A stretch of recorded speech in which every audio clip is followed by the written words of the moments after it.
आज पूरे विश्व में हम लोग अंतर्राष्ट्रीय जैव विविधता दिवस मना रहे हैं। तो आज इको क्लब जो हमारे विद्यालय में टीम गठित की गई है, उन बच्चों के द्वारा प्रकृति के साथ सामंजस्य और सतत विकास जो आज का थीम है, उसी उद्देश्य को ध्यान में रखते हुए बच्चों ने प्लास्टिक विहीन मतलब प्लास्टिक मुक्त भारत बनाने के लिए प्लास्टिक का रिसाइकल करते हुए इसमें हमने पौधे लगाए हैं। तो हमारे कक्षा 5 की छात्रा परिधि कुमारी और स्वीटी कुमारी ने क्रमशः मिलकर ये पुनर्चक्रण प्लास्टिक का करते हुए 2 पौधे लगाए हैं जो विद्यालय में स्थित रहेंगे, और इन्होंने इको क्लब की मजबूती करने का काम किया है। बैठेंगे। अब आपको हम बताते हैं बच्चों कि ये अंतर्राष्ट्रीय जैव विविधता दिवस कब से मनाया गया। तो संयुक्त राष्ट्र संघ यूएनओ के बारे में आप लोग जानते हैं ना, तो उसने 1993 में यह निर्णय लिया कि हम लोग प्रत्येक 29 दिसंबर को अंतर्राष्ट्रीय जैव विविधता दिवस मनाएंगे। लेकिन फिर कुछ दिन बाद सन 2000 में आने के बाद फिर यूएनओ ने यह निर्णय लिया कि नहीं, हम 22 मई को प्रति वर्ष अंतर्राष्ट्रीय जैव विविधता दिवस मनाएंगे। और यह चूँकि डाइवर्सिटी को ध्यान में रखते हुए कन्वर्सेशन नेचुरल जो डाइवर्सिटी थी वो चूँकि नैरोबी में 1992 में आज ही के दिन उसका गठन किया गया था, इसीलिए आज के दिन ही इसको मनाया गया। तो हम लोग सबसे पहले ये जानेंगे कि ये जैव विविधता क्या है। आपको जानना पड़ेगा ना। तो बच्चों देखिए, इस पृथ्वी पर या इस पूरे ब्रह्मांड में, ओवरऑल यूनिवर्स में जितने पेड़ पौधे, जल जंगल, जीव जंतु, सूक्ष्म जीव जानते हैं, जैसे कीड़े मकोड़े, बैक्टीरिया कीटाणु, वायरस मतलब विषाणु, इन सभी में विविधता है, एकता में अनेकता है। जैसे ये इनकी प्रजातियां अलग अलग हैं। प्रजातियां समझते हैं, जैसे मान लीजिए मैं बाघ हूँ, कोई बकरी है, कोई मनुष्य है, तो ये प्रजातियां हैं। क्या है? प्रजातियां हैं। ठीक है। प्रजातियों में भी आनुवांशिकता अलग है, आनुवांशिकी अलग है। जैसे मान लीजिए मैं मनुष्य हूँ, तो हम होमोसेपियंस हमारा कौन था? होमोसेपियंस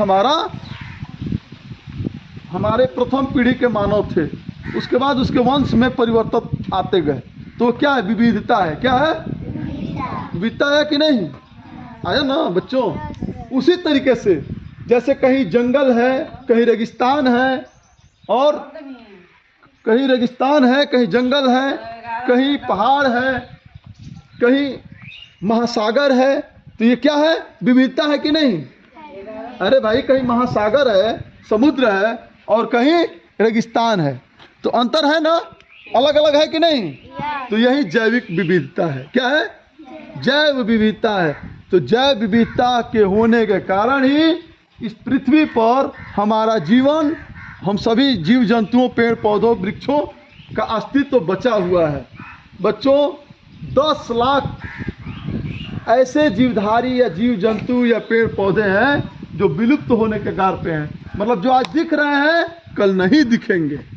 जैसे बहुत पहले हम लोग गिद्ध देखते थे पेड़ों पे, हम लोग गाँव में गिद्ध देखते थे। आप लोग अब गिद्ध नहीं ना देखते हो? नहीं ना देखते हो कहीं? तो वो गिद्ध अब गायब हो गए, बहुत किंचित कहीं दिखते हैं। ऐसे ही बहुत सारे जीवधारी हैं जो गायब होने वाले हैं। जो स्पैरो है, गौरैया है, वो भी हो सकता है किसी दिन गायब हो जाए। वो भी अब बहुत कम दिख रही हैं। तो इन लोगों को बचाना है। इन्हें क्या करना है? क्योंकि इस पृथ्वी पे जितने भी अलग अलग प्रकार के जीवधारी और जीव जंतु है, सबकी हमारे लिए, हमारे जीवन के लिए ज़रूरत है। इस पृथ्वी को बचाने के लिए ज़रूरत है। उनमें से कोई भी कम हो जाएगा तो ये पृथ्वी धीरे धीरे नष्ट होने लगेगी ना। तो ये हमारा जैव विविधता है। तो जैव विविधता के खतरे क्यों आ रहे हैं भाई, क्यों आ रहे हैं? तो पेड़ अधिक कट रहे हैं, शहर बस रहे हैं, हम लोग पेड़ों की कटाई करके, जंगलों की कटाई करके मकान बना रहे हैं, घर बना रहे हैं, फैक्ट्रियाँ बैठा रहे हैं। वायुमंडल हमारा क्या हो रहा है भाई, जलवायु गर्म हो रहा है, टेम्परेचर डेली बढ़ रहे हैं, पानी का जल स्तर भाग रहा है। तो ऐसा क्यों हो रहा है? हाँ, ये सब इन्हीं सब कारणों से जैव विविधता को खतरा है। तो इससे बचने के लिए हमें क्या करना है भाई? तो अधिक से अधिक पेड़ पौधे लगाएंगे। जैसे प्लास्टिक है, अनयूजुअल है, तो ये प्रकृति के लिए नुकसानदायक है। तो जैसे हमारे बच्चों ने क्या किया भाई, इस प्लास्टिक का पुनर्चक्रण किया। पेप्सी बाजार से खरीद कर लाए, पिए, और ये क्या हुआ, एक्स्ट्रा पड़ गया, अब ये नुकसान करता। तो इसको हमने यूज में ला दिया, कट करके इसमें मिट्टी डाल के पौधे उगा दिए गए। तो ये पुनर्चक्रण है, इसमें पौधे भी उग गए और इसका उपयोग भी हो गया कि नहीं? तो आप लोग बच्चों इसी तरीके से जैव विविधता को बचाने के लिए आप लोग दृढ़ संकल्पित होइए। और आज वर्ष 2025 अंतर्राष्ट्रीय जैव विविधता का मूल थीम है प्रकृति के साथ सामंजस्य और सतत विकास। ठीक है, तो इसको हम लोग दृढ़ संकल्पित होकर इस पर हम लोग काम करेंगे। और फिर हम लोग जोर से बोलेंगे कि घर घर पेड़ लगाएंगे। अब पेड़ नहीं लगाइएगा तो जीवन कैसे बचाइएगा? तो पेड़ लगाएंगे ना? Very good, thank you.